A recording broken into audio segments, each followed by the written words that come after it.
Our world is full of diagrams. Graphic representations of everything from the solar system to the hidden origins of life. They have a unique ability to express complex ideas simply, and an intellectual and artistic beauty that has the power to inspire awe and change our perceptions.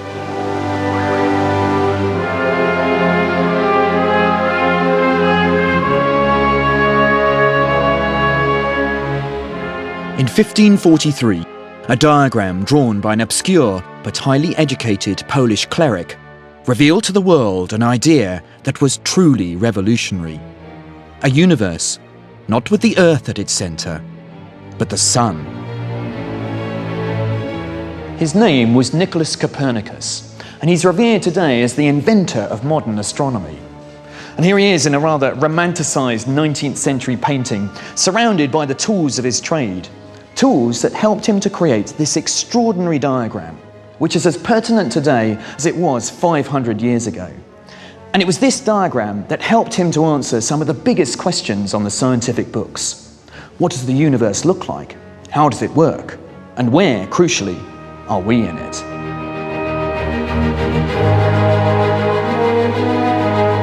In his own time, his concept was an offence against every cherished belief of the age. An offence against learning, against the past, against the Bible.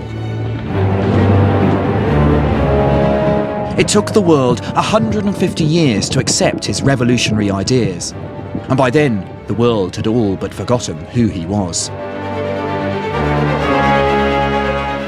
His diagram revealed the solar system as we know it. Once it was drawn, our sense of our place in the cosmos would never be the same again.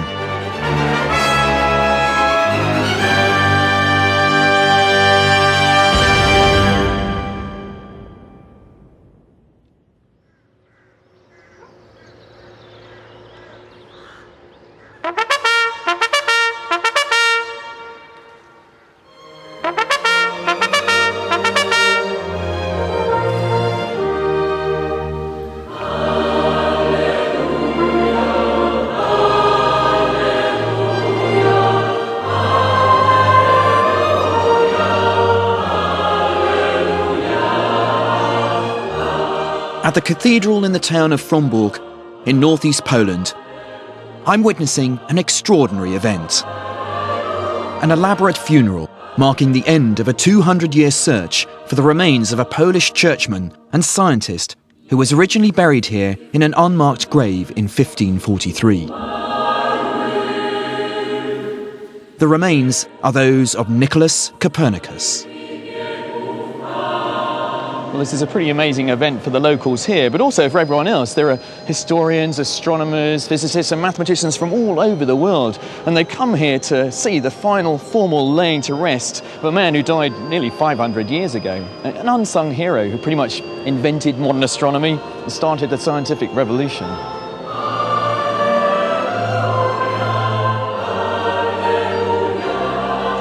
Copernicus's world-changing book was De Revolutionibus Orbium Coelestium, on the revolutions of the heavenly spheres. By the time it appeared in print, he was already on his deathbed.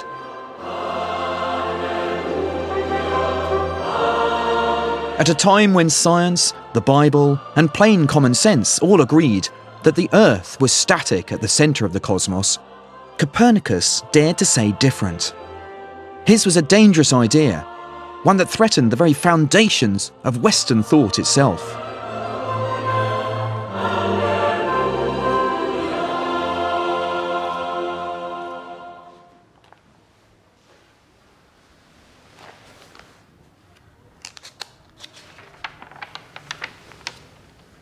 This book represents Copernicus's life work, but it's the diagram at the beginning of the book which captures in an instant what the whole book is about. Now, I've known about this diagram for a long time, but this is the first time I've actually seen it in reality. It's really rather beautiful. What this book is all about is the fact that this is a universe, not the Earth at the centre, but the Sun.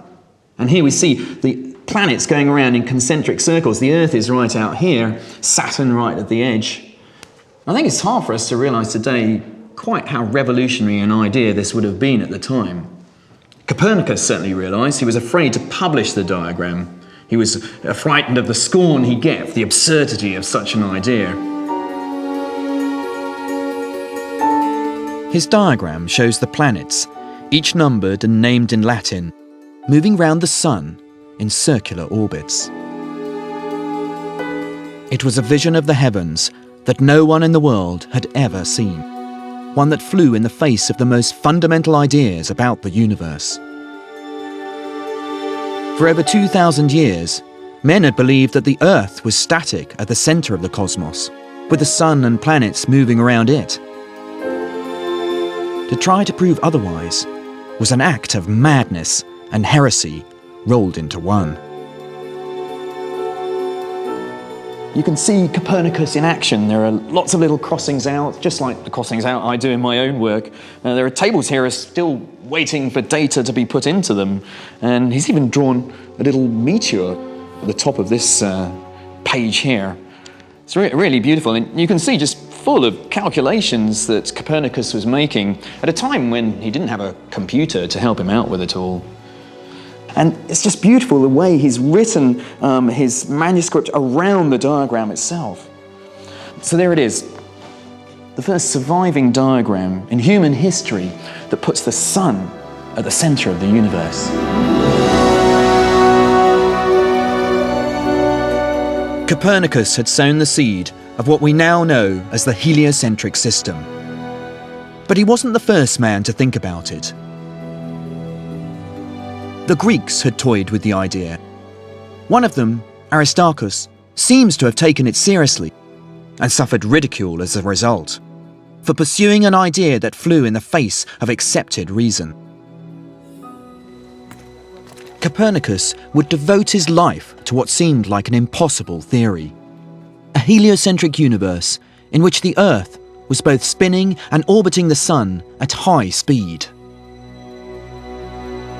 Oh, and I wonder whether you could explain to me what you think the power of that diagram that Copernicus drew in the book. The really greatest scientists are ones who are unifiers. And what Copernicus is doing is unifying the planetary system. You can say he invented the solar system. Why was Copernicus reluctant to publish? He said that he was afraid of being laughed off the stage. And I wondered, how did he say that in Latin? And the Latin word is explodendum. Who would have guessed that the original meaning of the word explode is to be hissed or booed off the stage? He was afraid that people would consider it too ridiculous. Why do you think Copernicus felt the need to challenge the status quo? After all, there had been a pretty good explanation of how the planets worked. If you just wanted to make predictions of where you would find the planets in the sky, the Ptolemaic system was working well enough. Actually, what Copernicus did was not to make it much more accurate, but he paved the way for a much more accurate system. Now, it seems such a natural idea to us. Why do people just find it difficult to accept this, even scientists? Well, Copernicus, I think, really believed the cosmos was made that way, but for most people, it was just plain silly. A ridiculous idea. Why? Because if the Earth is spinning around every 24 hours, why don't people just fly off? We now know that the Earth spins at 1,000 miles an hour, and that it orbits the Sun at a staggering 18 miles a second.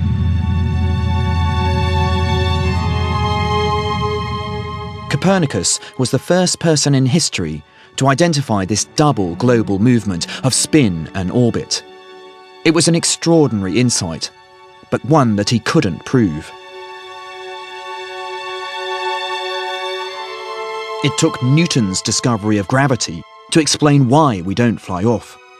But that was over 140 years after Copernicus died. So his apparently simple diagram posed seemingly unanswerable questions. Even worse, it contradicted one of the greatest scientists of the classical past, the Roman astronomer Ptolemy. This is the so-called geocentric universe as proposed by Claudius Ptolemy. It has the Earth static at the centre of the universe, and the other planets and the Sun as well are moving around the Earth. I think in this diagram you really get the idea of the Earth at the centre of the universe. Ptolemy had been dead for 1,000 years when Copernicus was born, but his ideas were still considered as gospel truth. At universities across Europe, from here in Oxford through to Warsaw, students and scholars and professors would learn that this was their model of the universe. Above all, this is what they regarded as the truth.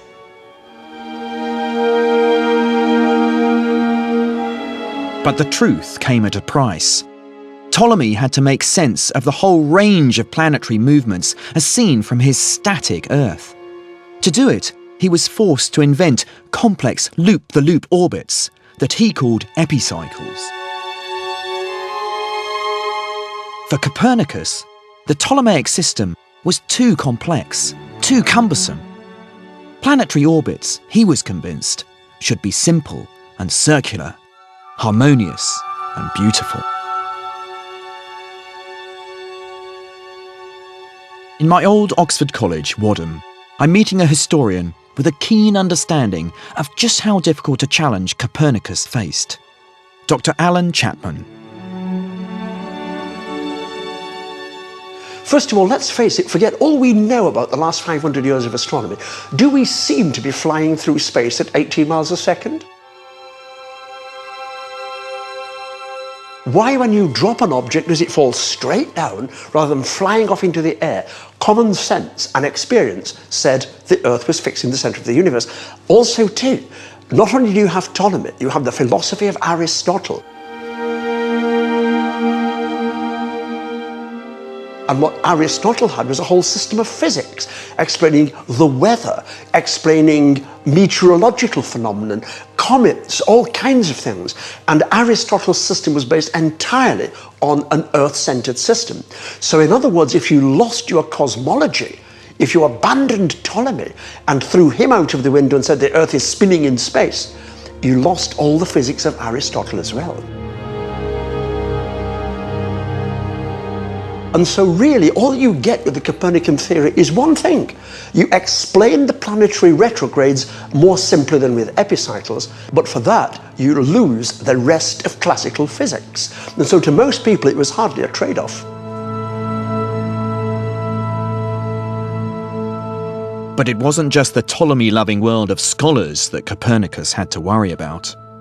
It was also the much more powerful world of the Church. The Bible made it clear, in Psalm 93, that Ptolemy was right. "Thou hast fixed the earth, immovable and firm," it reads. To undermine Scripture was heresy. This would have been alarming enough for any Christian scholar in Europe. But what made these theological objections even tougher and more dangerous for Copernicus was the fact that he was a canon looking after one of the altars in this very cathedral in Fromberg. Inside here, he was a man of faith who couldn't countenance publishing such an extraordinary new idea. Out there, however, he was a mathematician, and he couldn't leave the idea alone.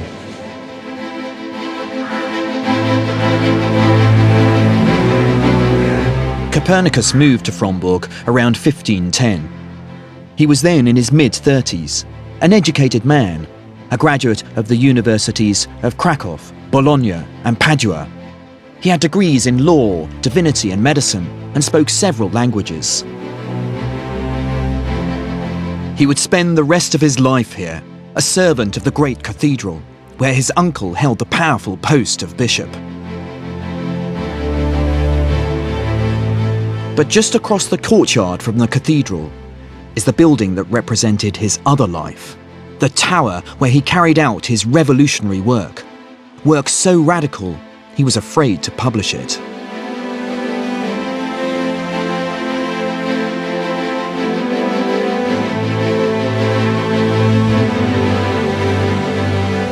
During his time in Fromborg, Copernicus made many observations of the night sky, using instruments like this one here, called an armillary sphere. What he would do is to line up this circle with something called the ecliptic, which is the motion that the sun makes through the sky. And then he would use these other circles to line up the planets and measure their changing angles as they move. This is actually a piece of old technology. Even the ancient Greeks would have been using this one. Copernicus believed that Ptolemy's explanation for the motion of the planets through the sky was just too complicated, too unwieldy to be true. Copernicus believed that there must be a much more elegant, beautiful solution for the observations that he was making. In fact, many scientists, me included, believe that that desire for simplicity and beauty often leads to the truth. Drawing the diagram, he began to see the simplicity and beauty he sought. Each planet on a uniform circular orbit around the Sun. It was a radical new system for the whole universe. But the diagram's consequences seemed unthinkable. Earth was ousted from its unique central position and hurled millions of miles out into the dark void of space.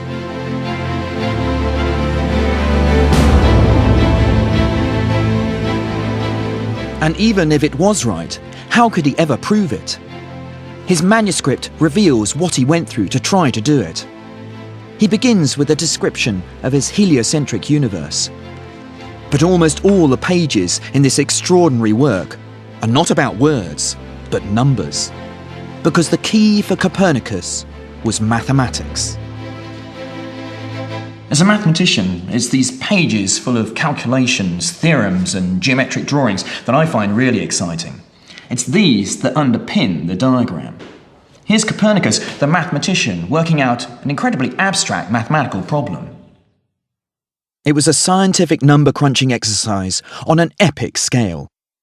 He took the data from thousands of years' worth of previous astronomical observations, combined it with his own, and painstakingly recalculated all the planetary positions to see if his bold new theory fitted the facts. And the more he worked, the more he became convinced that he was right. Pedro, as a cosmologist, how accurate is Copernicus's diagram of a model of the solar system today? Well, it's still pretty accurate.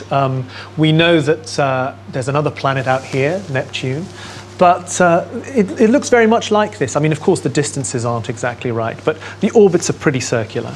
What's your sense of the scale of Copernicus's achievement in actually producing this diagram 500 years ago? I think it's incredible. I mean, I think it basically kick-started a chain of events which pushed us into being able to do what we do today. He pointed out that we're not at the centre of the solar system, but we now know that the solar system isn't even at the centre of the galaxy, what we know is the Milky Way. It's about 24,000 light years away from the centre.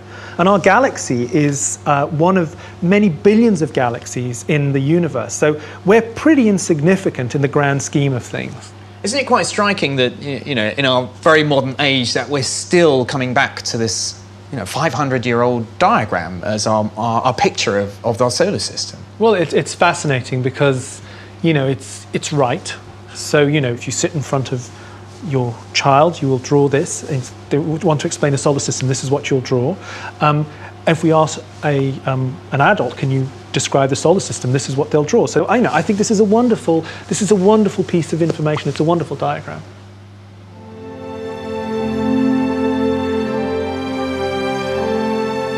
But Copernicus's extraordinary diagram might never have seen the light of day. By 1540, he was 67 and had been working on his sun-centred cosmos for over 3 decades. But still, he was afraid to publish. In that year, however, the arrival in Fromborg of a young German mathematician changed the fate of Copernicus and the diagram forever. His name was Georg Rheticus. We don't know for certain how Rheticus even found out about this startling new theory. The now elderly Copernicus had produced a handwritten pamphlet, never published, which he distributed amongst friends. Perhaps Rheticus had heard about this. However he found out, Rheticus has gone down in history as the world's first Copernican. In fact, in 1540, he was probably the world's only Copernican. But Rheticus had come here with a purpose, to persuade Copernicus to publish. After decades working alone, Copernicus finally had a student and supporter. Perhaps Rheticus gave the old man courage, because eventually the young German left Fromburg with the manuscript and permission to publish. Soon, it was in print. And here it is. Once the ink had dried on the diagram, the way we viewed ourselves and our place in the universe changed forever. Legend has it that the last pages of the printer's proofs were placed in Copernicus's hands just before he died. So, as he departed the world, his revolutionary book, representing his whole life's work, arrived. And what did the world make of it? Some were appalled. The Protestant firebrand John Calvin is said to have asked, "Who will venture to place the authority of Copernicus above that of the Holy Spirit?"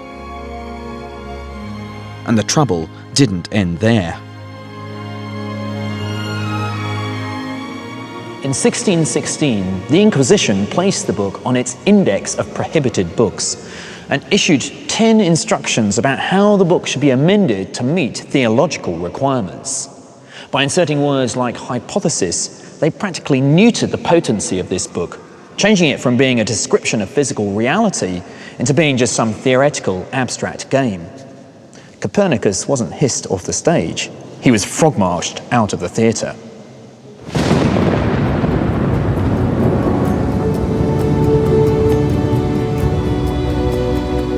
His early supporters, among them the great scientist Galileo, found themselves in hot water.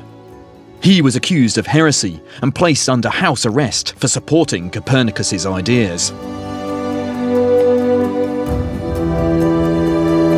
But as the scientific revolution got underway, the once heretical diagram began to enter the mainstream. In 1660, this elaborate celestial atlas by mapmaker Andreas Cellarius turned the diagram into high art, with the smiling sun, the planets rendered in lavish beauty, and Copernicus himself immortalized on the page. But it took Isaac Newton's discovery of gravity nearly 150 years after Copernicus died to finally convince the world that he was right.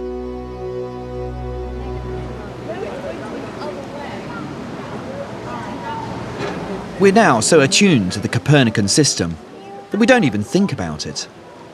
But the remarkable Space Signpost in the Science Centre at Bristol is designed to make us do just that.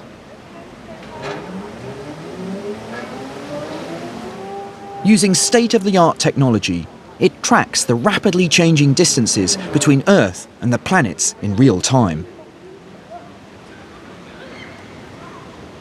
Physicist Dr. Adam Nyman designed the signpost 10 years ago as a combination of scientific instrument and conceptual art. The project originally, it was called Welcome to the Neighbourhood.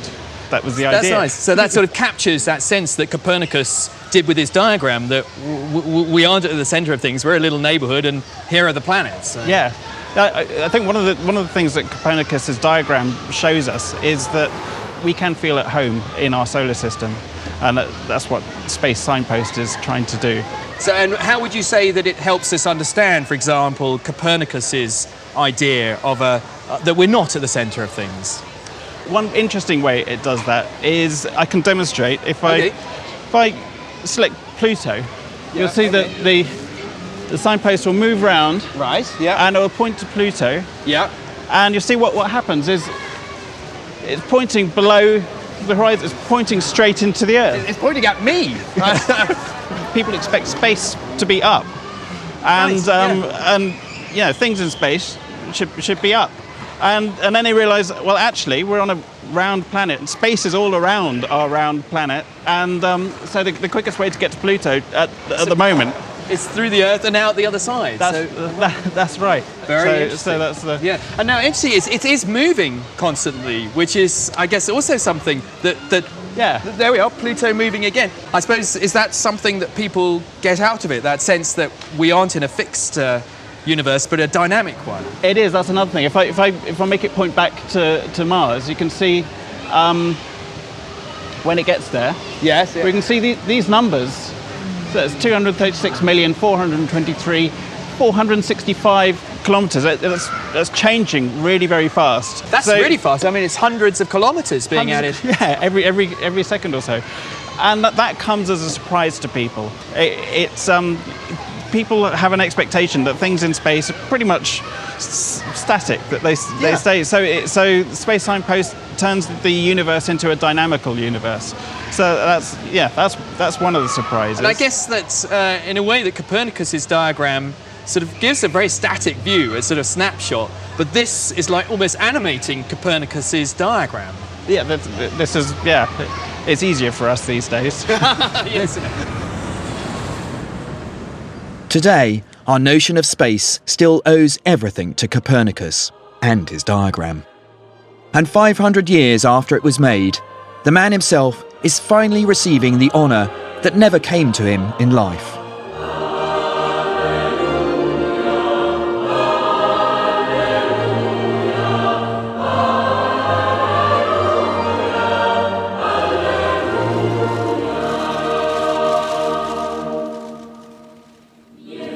He was originally buried in the cathedral here in Frombork in 1543, the very year his revolutionary diagram was first published. We don't know why his grave was never marked. But since 1802, devotees of his work and life have been searching for his remains. Finally, in 2008, a skeleton was found. And miraculously, so were some hairs inside one of the books in Copernicus's library. A DNA comparison proved a match, and a 200-year search was at an end.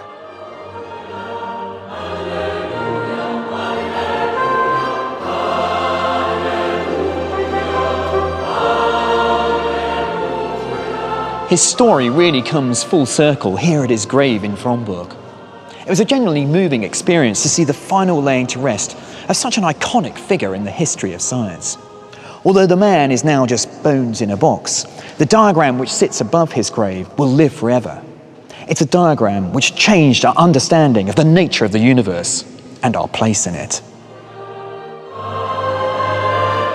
That his diagram still speaks to us now is testament to his achievement. A diagram drawn half a millennium ago, not far from this very spot, that captures an essential, beautiful truth that to this day we have not bettered.